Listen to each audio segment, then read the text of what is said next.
যদি নাত লিখতে লিখতে চোখে ঘুম চলে আসে, তুমি দেখা দিও রাসূল আমার স্বপ্নে এসে। যদি নাত গাইতে গাইতে চোখে ঘুম চলে আসে, তুমি ঘুম পাড়িয়ে লিখতে চোখে ঘুম চলে আসে, তুমি দেখা দিও রাসূল আমার স্বপ্নে এসে। যদি নাত গাইতে গাইতে চোখে ঘুম চলে আসে, তুমি দেখা দিও রাসূল আমার স্বপ্নে এসে। আল্লাহুম্মা সাল্লি আলা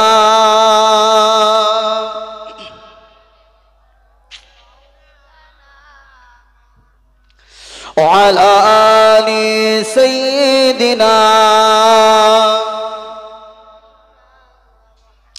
সাল্লাল্লাহু আলাইহি ওয়াসাল্লাম। প্যারে হাজিরানে মজলিস, যে কথা বলছিলাম, দুনিয়ার জমিনে আল্লাহ রসুল হক প্রতিষ্ঠিত করবার কারণে অনেক কষ্ট সহ্য করেছে। তাই আজকে যদি আমরা গায়ে হাত বুলিয়ে বুলিয়ে কথা বলি, আমাদের কোনো শত্রু হবে না। আর যদি মুসলমানদের দোষ ত্রুটিগুলো নিয়ে কথা বলি, অনেক মানুষ আমাদেরকে রাগ করে, বলে এত কঠিন কড়া ওয়াজ করার দরকার কি ছিল। মনে রাখবেন, আল্লাহর দরবারে আমাদের প্রত্যেকটা বক্তাকে দাঁড়িয়ে জবাব দিতে হবে, ঠিক না বেটি? জোরে বলেন। আপনার গায়ে তেল মারলে হয়তো দুটো দাওয়াত বেশি হবে, ওই রকম দাওয়াতের পরোয়া করি না। আমার রব যদি আমার উপরে নারাজ হয়, ওই রকম বক্তব্য আমি দিতে চাই না। আমার রব যদি আমার বক্তব্যে খুশি হয়, সেই বক্তব্যই আমি দিতে চাই, ঠিক না বেটি? বাবাজি আমার, নওজওয়ানেরা, তরুণেরা, এ রাসূলের আশিকেরা, আমার আপনার নবী আল্লাহ পাক রব্বুল আলামিনের কথাগুলো উম্মাতানিকে শুনিয়ে দিয়েছে। আল্লাহ পাক কুরআনুল কারীমের ভিতরে 22 নম্বর পারাতে আল্লাহ পাক একটা আয়াত নাযিল করলেন, ওয়াকরনা ফি বুয়ুতিকুন্না ওয়ালা তাবাররাজনা তাবাররুজাল জাহিলিয়াতিল উলা। এ আল্লাহ পাকের বান্দারা, এখানে আমার কিছু মায়েরা রয়েছে, তাই আমার মায়েদের সম্পর্কে একটু কোরআন থেকে ওয়াজ নসিহত করে যাব। এ আমার মা জননীরা, আমিও আপনাদের মতো একজন মায়ের সন্তান। আপনাদেরকে অন্তরে কষ্ট দেওয়া আমার কাজ নয়, আপনাদের উল্টো পাল্টা বলবো, আমি যে খুশি হব এমনটা কোনো বিষয় না। ও আমার মায়েরা, আমি সন্তান হিসাবে আপনাদের কথাগুলো বলে যাই। আমার মাকে আমি যেমন ভাবে সতর্ক করে জাহান্নাম থেকে বাঁচাবো, আপনিও হলেন আমার মা, আপনাকেও জাহান্নামের আগুন থেকে বাঁচাবার দায়িত্ব আমার রয়েছে। কেন আমার আল্লাহ পাক কোরআনের ভিতরে জানিয়ে দিয়েছে, ইয়া আইয়ুহাল্লাযীনা আমানু উ আনফুসাকুম ওয়া আহলিকুম নারা।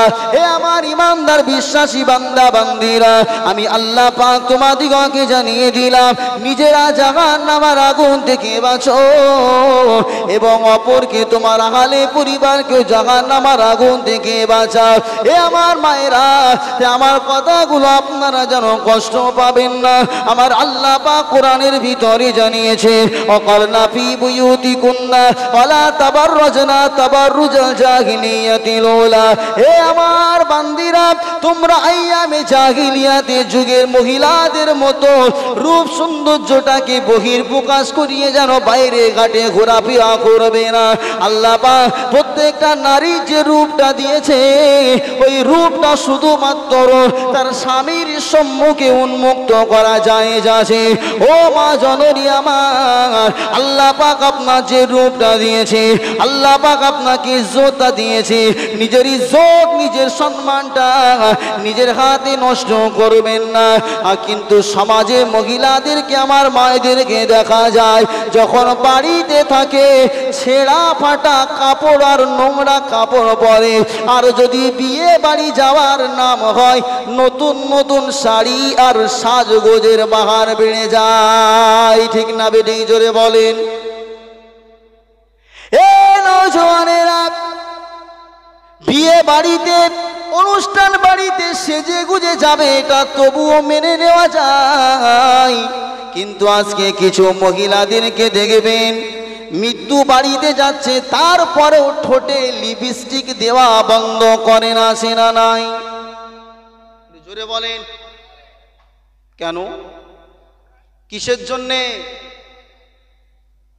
এ আমার মায়েরা, আল্লাহ পাকের একজন বান্দা অথবা বান্দি মারা গেছে, যদি খুব নিজের আপনার কাছের আত্মীয় না হয়, মহিলাদের তো মরা বাড়িতে যাওয়া, মৃত বাড়িতে যাওয়া আমি তো বৃথা মনে করি। ওরা তো গিয়ে জানাজাও পড়ে না, ওরা তো গিয়ে দোয়া সবরে সানিও করে না, শুধু গিয়ে পাড়া পেরিয়ে ঘুরে ঘুরে বেড়ায়, কার কোথায় কুটুম আছে আত্মীয় আছে খুঁজে খুঁজে বার করে। ঠিক না বেটি? ও আমার মায়েরা, ভুল বুঝবেন না। আপনি কেন মৃত বাড়িতে যাবেন? যদি খুব রিলেটিভ কাছের কোন আত্মীয় স্বজন হয় আমি যেতে নিষেধ করব না। কোন ফুপুর নানির খালার ছেলের নাতির বউ মারা গেছে, সব গাড়ি ভর্তি করে গেছে না, গেছে না? সারা গাড়ি গল্প, সারা গাড়ি গল্প। আর যে গাড়ি থেকে নেমেছে মরা বাড়ি ঢোকার আগে ওরে খোদা আসে বানিয়ে বানিয়ে কান্না, আছে না নেই? কেউ যদি মারা যায় বানিয়ে বানিয়ে কান্না, এটা জায়েজ নাই শরিয়াতে, জানেন? এটা কানতে হবে, চোখ দিয়ে পানি পড়বে, মুখ দিয়ে আওয়াজ হবে না। জাহিলিয়াতের যুগে কি হতো জানেন? কারোর বাপ কারোর মা মারা গেলে ভাড়া করে আনা হতো কান্নার জন্যে। আস্তাগফিরুল্লাহ। বাপ মারা গেছে আমার, হাসির বিষয় না। বাপ মারা গেছে আমার, এক সপ্তাহ ধরে কান্নার অনুষ্ঠান চলছে, ওই ভাড়া করে আনা হবে, ওরা কান্নাকাটি করবে। তো এই সেই জাহিলিয়াতের যুগ। আমার সম্পর্কের কেউ না, গিয়ে হাউমাউ করে কান্নাকাটি করছে। কান্নাকাটি করতে করতে সব বানিয়ে বানিয়ে কত যে কি বলে, মাঝে মাঝে হাসিও পাও, দুঃখ লাগে। মায়েরা, বাপ মারা গেছে, স্বামী মারা গেছে, আর কেউ মারা গেছে, আপনি জোরে জোরে কাঁদতে পারবেন? জোরে বলুন না। আমার আব্বা জানেরা, আল্লাহ পাক কোরআনুল কারীমের ভিতরে জানিয়ে দিলেন অকরনা ফি বুয়ুতিকুন্না, অর্থাৎ মহিলারা পর্দা ছাড়া বাড়ির বাইরে, ঘরের বাইরেতে বার হতে পারবে না। এ নওজওয়ানেরা, অনেক সময় ইন্টারনেটে সোশ্যাল মিডিয়াতে দেখতে পাই অনেক মহিলারা এসে মহিলাদের নারী স্বাধীনতার কথা বলে ছেলেরা যদি রাস্তাঘাটে উন্মুক্তভাবে ঘুরতে পারে, মেয়েরা কেন পারবে না? মেয়েদের স্বাধীনতা ইসলাম হরণ করে নিচ্ছে, মেয়েদের স্বাধীনতা ইসলাম হরণ করছে। না না মা, আল্লাহর চোখে আপনাদের ইজ্জত আছে বলে, সম্মান আছে বলেই আল্লাহ পাক আপনাদেরকে দামি মনে করেন বলে আপনাদেরকে বাড়ির বাইরে যাওয়াটা আল্লাহ নিষেধ করেছে। জোরে বলুন সুবহানাল্লাহ। এ নওজওয়ানেরা, আপনি যদি হাট থেকে বাজার থেকে একটা দা অথবা কুড়ুল কিনে আনেন, ওই দার কুড়ুলটা বাড়িতে আনবার জন্যে আপনি কি কোনো দামি বাক্স করে আনবেন? জোরে বলেন। হাতে করে আনবেন। কিন্তু যদি কোনো জুয়েলারির দোকান থেকে একটা সোনা কেনেন, ওই সোনাটা দেখবেন কত নামি দামি প্যাকেটের ভিতরে দেওয়া হয়। কেন? সোনাটার দাম ওই লোহার থেকে বেশি। ঠিক না বেটি? ও আমার মায়েরা, আল্লাহ পাক আপনাদের ইজ্জতটা সম্মানটা সোনা থেকেও বেশি দিয়েছে, এই জন্য আপনাদের প্যাকেটে কোণে রাখা হয়। জোরে বলুন সুবহানাল্লাহ। এ আমার মায়েরা, সেই জন্য আপনাদের পায়ে ধরে আমি বলবো, আমি আপনাদের সন্তান রফিকুল ইসলাম জাপারি, আমার কথা আপনারা রাগ করবেন না মা।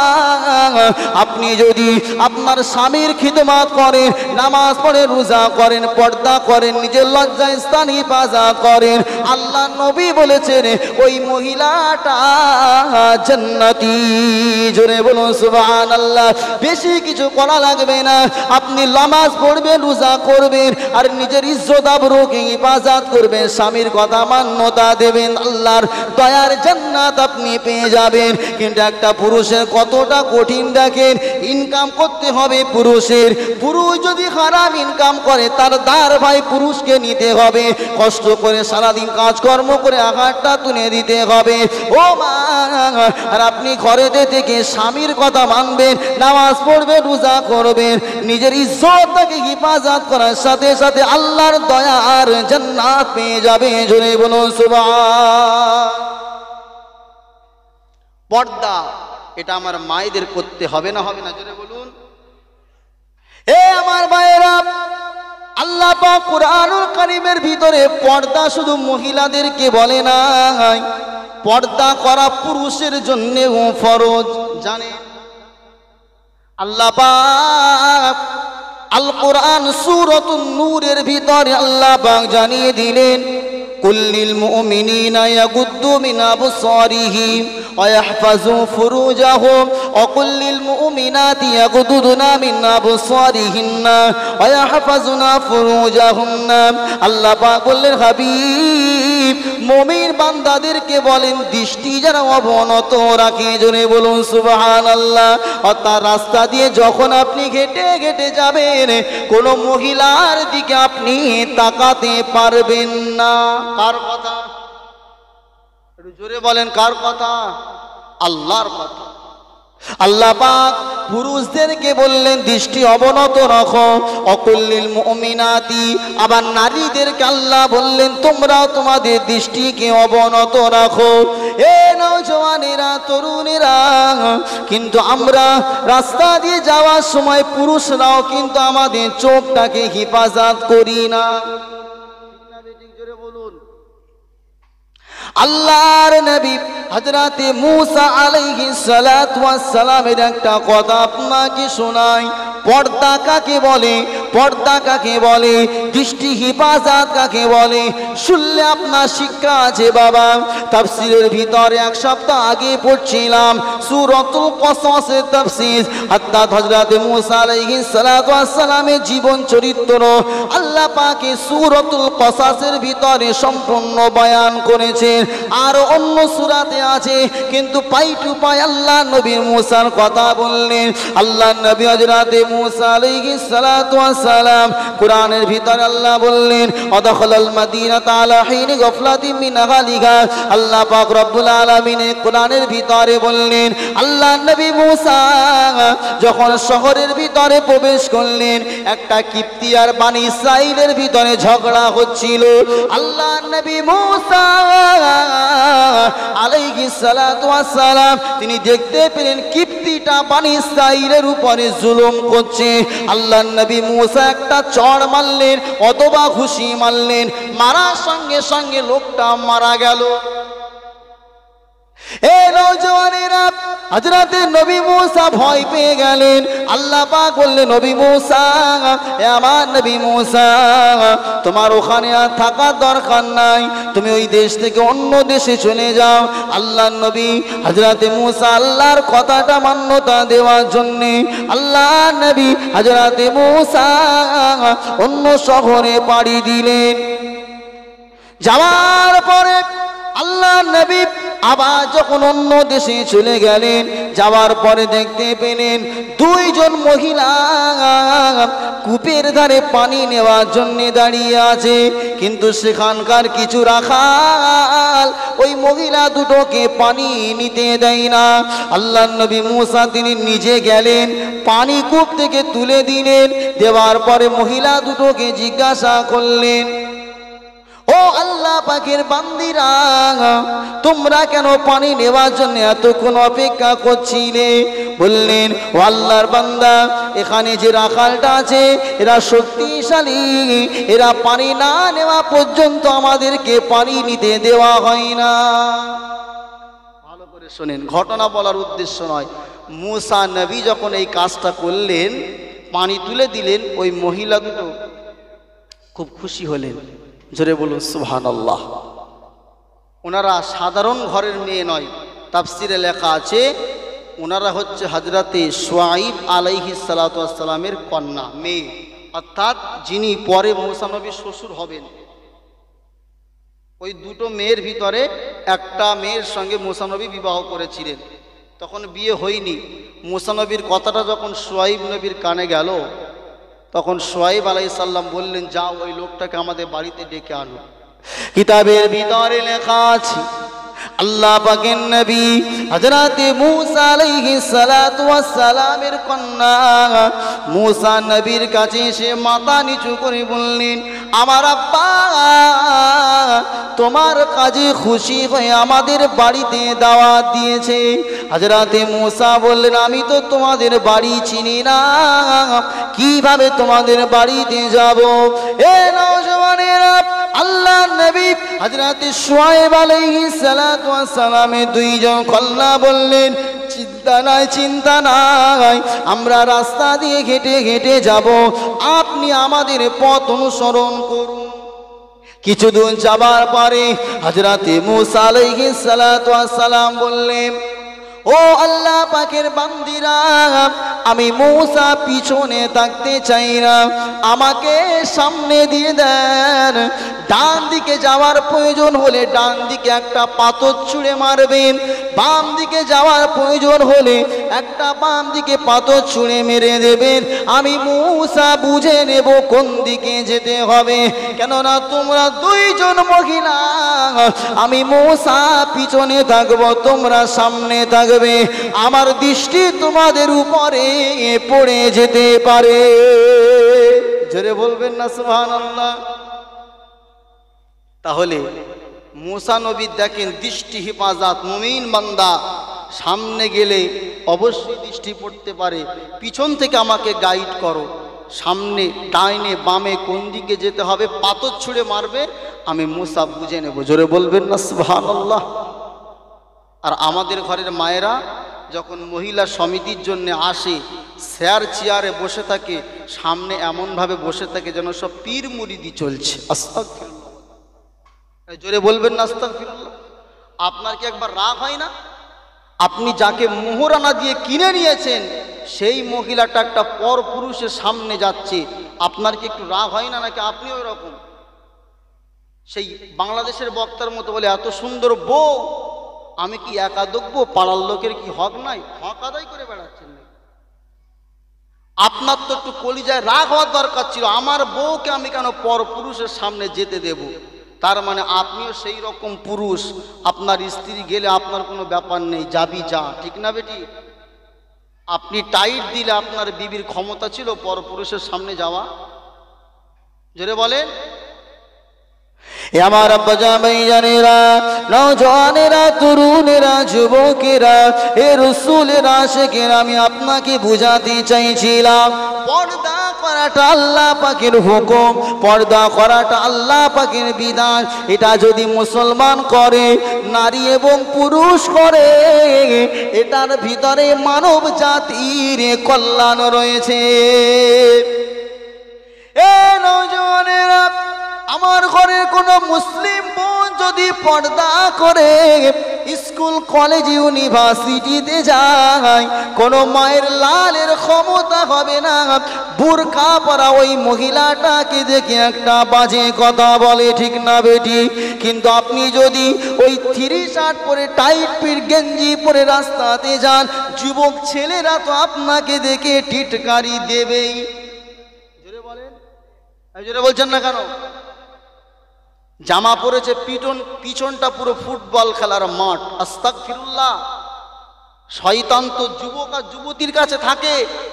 আপনি আপনার দেহটাকে প্রদর্শন করাবার জন্য রাস্তা দিয়ে যাচ্ছেন, একটা যুবক আপনাকে দেখে খারাপ কথা বলছে, সেখান থেকে জেনা ব্যভিচারী হচ্ছে, খারাপ কাজ হচ্ছে। কিন্তু পর্দার সঙ্গে গেলে কোনো পুরুষের ক্ষমতা হতো না আপনাকে দেখে একটা টিটকারি মারবে। দুঃখের কথা কি বলবো, থুতু উপরে ফেললে গায়ে পড়ে। মুসলিম সমাজের আজকে সমাজে চলছে জানেন, এই রকম নবিয়ানা স্টেজে মহিলাদেরকে ভাড়া করে এনে গজল গাওয়ানো হচ্ছে। আস্তাগফিরুল্লাহ বলেন, জোরে বলেন। মেয়েরা স্টেজে গজল গাচ্ছে নবিয়ানা মজলিসে, এই মেয়েদের কি ওয়াজ করা, গজল বলা জায়েজ আছে? জোরে বলেন। বাইরে বাড়িয়ে এরকম স্টেজে গজল করছে আর পর্দার গজল বলছে। জান্নাতি হতে চাও যদিও গো নারী, পর্দা পুশিদা হও ও গো মা জননী। কথাটা ভালো না খারাপ? জোরে বলেন। গজলটা বলছে কে বলুন তো? হ্যাঁ হ্যাঁ, বলছে স্টেজে দাঁড়িয়ে মায়েদেরকে পর্দার নসিহত করছে। জান্নাতি হতে চাও যদিও গো নারী, পর্দা পুশিদা হও ও গো মা জননী। শোনো না ও গো মা বোনেরা, শোনো না ও গো মা বোনেরা, পর্দা ফরজ এ তো খোদা পাকের বাণী। জান্নাতি হতে চাও যদিও গো নারী, পর্দা পুশিদা হও ও গো মা জননী। কথা তো ভালো আছে, তুই করছিস কি হারাম? হ্যাঁ, আর অনেক আপনাদের মতো দাঁড়িয়েলা মুসলমান হাঁ করে শুনছে। কেন মুখে জুতো মারতে পারে না? এই বেহায়া, তুই স্টেজে দাঁড়িয়ে মায়েদেরকে পর্দার বিধান দিচ্ছি, তোর কণ্ঠস্বরটা তো শরিয়াতে হারাম আছে। এইরকম দাড়িওয়ালারা ভাড়া করে আনে, এরা বলে মহিলা না আসলে চাঁদা দেবো না। জানেন, বাসন্তী এলাকায় আমি ওয়াজ করতে গেছি, দক্ষিণ 24 পরগনা, ওয়ান ক্যামেরায় বলছি। সেখানে উঠে দেখি ব্যানারে 4টে মহিলা শিল্পী দাওয়াত করেছে। কারা? বলে আমরা। স্টেজের পাশে রেখে হদ্দ ঝালাই করেছি, যে কটা দাওয়াত করেছে তওবা করে নেবে। বাপের বাটার মতন কথা বলে সে কাউকে ভয় করি না। ওয়াজ করার পরে আধ ঘন্টা কমিটি কেউ আসে না। আমি বলছি ভাই অবস্থা খারাপ, পয়সা মনে আজকে আর দেবে না। কেন? ডাইরেক্ট হিট করা আর ইনডাইরেক্ট বলা অনেক ব্যাপার। এরকম পাশে বসে আছে সব মাথা নিচু করে, সব চাচা আপনাদের মতো মুরব্বী, ওরা আমার ভাড়া করেছে। লাস্টে এসে হাতে ধরে বলছে হুজুর আমাদের যা ভুল হয়েছে। যাক, বুঝেছিস ভালো। আমি ওদের জন্য একটা এন্টি ভেনাম করেছি। যারা এসে এইরকম গজল করে যে জান্নাতি হতে চাও, ওরা নিজেরা পর্দাকে জর্দা বানিয়ে দিয়ে স্টেজে গজল করছে, ওদের পিছনে 7টা-8টা করে যুবক সব বসে থাকে। আচ্ছা বলুন, মুসা নবী পিছনে সামনে মেয়েদেরকে রাখলেন না কেন? যদি চোখ পড়ে যায়, আরে মুসা নবীর থেকে তোমার কি ইমানের জোর বেশি? এই জোরে বলুন। মুসা নবী নবী একজন, তারপরেও তখনও যদিও নবী হননি, তারপরে নবী হয়েছেন। কিন্তু দেখুন, সে ভয় করছে মহিলা ফিতনা, গুনাহ হয়ে যেতে পারে। আর উনি আব্দুল কাদের জিলানী পিছনে বসে বসে উনি বসে আছে, আর সামনে বসে বসে সে গজল বলছে। বললে বলে আমার বোন, মাথায় ঝেড়ে মারতে হবে। বোন, পর পুরুষ পর মহিলা সামনে থাকলে তুমি ছেলে, তুমি বোনের মতো মনে করো? এটা হয় কখনো? জোরে বলেন। আমি ওদের জন্য বলেছি, বলবো? আপনাদের রাগ হচ্ছে নাকি বাপ? অসুবিধা হচ্ছে? জান্নাতি হতে চাও যদিও গো নারী, গজল বলা ছেড়ে দিয়ে থাকো তুমি বাড়ি। কথাটা কি ঠিক না বেটি? একটু জোরে বলেন বাপ। এটা তাকবীর দেন না, নারাই তাকবীর। ফাঁকা মাঠে কবরস্থানে ওয়াজ করা বানা হচ্ছে বাপ, সব মুর্দা আছে, কার সাথে ওয়াজ করবো? এটা যদি 8টা থেকে 10টা হতো মাশাআল্লাহ, লোকজন থাকলে একটু ওয়াজটা মন খুলে করতে পারতো। জান্নাতি হতে চাও যদিও গো নারী, গজল বলা ছেড়ে দিয়ে থাকো তুমি বাড়ি। শোনো না ও গো মা বোনেরা, শোনো না ও গো মা বোনেরা, পর্দা ফরজ এ তো খোদা পাকের বাণী। জান্নাতি হতে চাও যদিও গো নারী, গজল বলা ছেড়ে দিয়ে থাকো তুমি বাড়ি। জান্নাতি হতে চাও যদিও গো নারী, টিভি দেখা ছেড়ে দিয়ে থাকো তুমি বাড়ি। ঠিক না বেটি? জোরে বলেন। সমাজে চলছে না চলে না? সিরিয়াল আছে না নাই আপনাদের এলাকায়? আগে টিভির ওয়াজ করতাম, বলে হুজুর টিভি আমরা বাদ দিয়েছি। মাশাআল্লাহ, তাহলে সব ভালো হয়ে গেছে? না, সব মোবাইলে মারছে বাপ। হ্যাঁ না, এটা তো ভালো কাজ বাপ, এটা দিয়ে খারাপ দিক। আরে মোবাইলের ভিতরে আমি হাদিস পড়ি, কোরআনের তাফসীর পড়ি, মোবাইলটা কোনো খারাপ দোষ না। এটা আমি যেভাবে ব্যবহার করব সেভাবে আপনার হবে। আপনি যদি খারাপ করেন খারাপ, ভালো করলে ভালো। মাশাআল্লাহ, আমি একটা কথা বলছি শোনেন। আমরা মাদ্রাসায় পড়ি, গরিব ঘরের ছেলে। আমি মুফতি পড়বার সময় একটা কিতাব কিনেছিলাম, ফতোয়া মাহমুদিয়া, 25 খণ্ড, 10,000 টাকা দাম নিয়েছি। আচ্ছা, তো বাবাজি আমার এমনও কিতাব আছে কেনার স্বপ্ন ছিল কিন্তু পয়সার জন্য কিনতে পারিনি, কিন্তু এই মোবাইলের ভিতরে বিনা পয়সায় অ্যাপ। আমার মোবাইলে যা এখন কিতাব আছে মাশাল্লাহ 5 থেকে 7 লক্ষ টাকা দিয়েও আমি কিনতে পারতাম না, সেই সব কিতাব আমার মোবাইলে আছে। তাহলে আমি কি খারাপ ব্যবহার করছি? আমি যদি খারাপ ব্যবহার করে আপনি ধরতে পারবেন? জোরে বলেন। হ্যাঁ, মোবাইলটা খারাপ নয়, কিন্তু যে কাজে ব্যবহার করবে।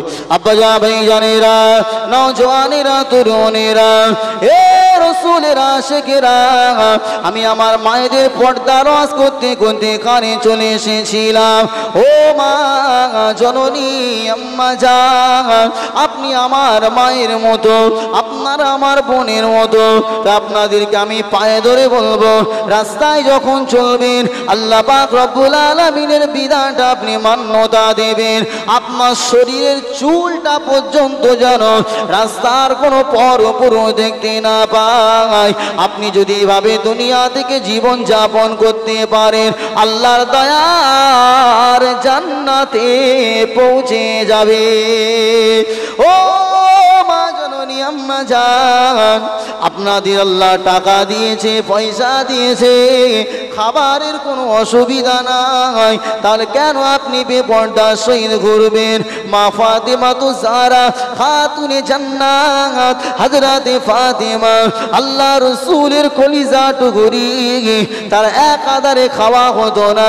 যে ঘরটায় থাকতো কিতাবের ভিতরে লেখা আছে চাঁদের আলো ঘরে উঁকি মারত, অর্থাৎ ছাউনিটা ভালো ছিল না।